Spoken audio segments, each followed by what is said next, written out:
प्राचीन समय की बात है, जब संसार में अधर्म और अहंकार बढ़ने लगा, तब एक भयंकर असुर का जन्म हुआ। अहंकारासुर। उसका शरीर धुएं, धूम्र के समान धूसर और भयावह था। वह जहां भी जाता वहां भ्रम, अज्ञान और अहंकार का धुंधला वातावरण फैला देता। धीरे धीरे देवता, आर्षी और मनुष्य सभी उसकी शक्ति से परेशान हो गए। यज्ञ बाधित होने लगे, मन अशांत रहने लगे और सत्य का मार्ग धुंधला पड़ गया। तब सभी देवता एकत्र होकर भगवान शिव के पास पहुंचे और उनसे रक्षा की प्रार्थना की। भगवान शिव ने गंभीर होकर कहा, इस धुएं जैसे भ्रम और अहंकार को केवल भगवान गणेश ही समाप्त कर सकते हैं।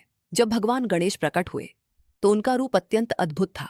उनका शरीर धुएं के समान धूसर, स्मोकी आभा से चमक रहा था। यह उनका धूम्रवर्ण रूप था, शांत, गूढ़ और रहस्यमय। अहंकारासुर ने उन्हें देखकर उपहास किया और कहा, तुम मुझे कैसे रोक सकते हो? मैं तो स्वयं धुएं की तरह हर जगह फैल सकता हूं। गणेश जी मुस्कुराए और शांत स्वर में बोले, धुआं चाहे जितना फैल जाए, सत्य की एक किरण उसे मिटा सकती है। ये कहकर उन्होंने अपनी दिव्य शक्ति से उस धुएं को अपने भीतर समाहित करना शुरू किया।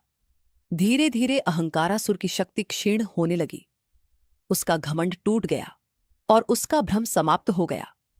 अंततः अहंकारासुर ने हार मान ली। उसने गणेश जी के चरणों में गिरकर क्षमा मांगी और सच्चे मार्ग पर चलने का वचन दिया। तब भगवान गणेश ने उसे आशीर्वाद देते हुए कहा, जब भी मन में अहंकार और भ्रम का धुआं छाए, मेरा स्मरण करना, मैं तुम्हें सत्य का मार्ग दिखाऊंगा।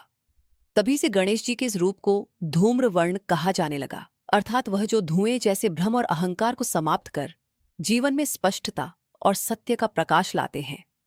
सीख, मॉरल। अहंकार और अज्ञान मन को धुएं की तरह ढक लेते हैं, लेकिन शांति, ज्ञान और सत्य की रोशनी से हर भ्रम दूर किया जा सकता है।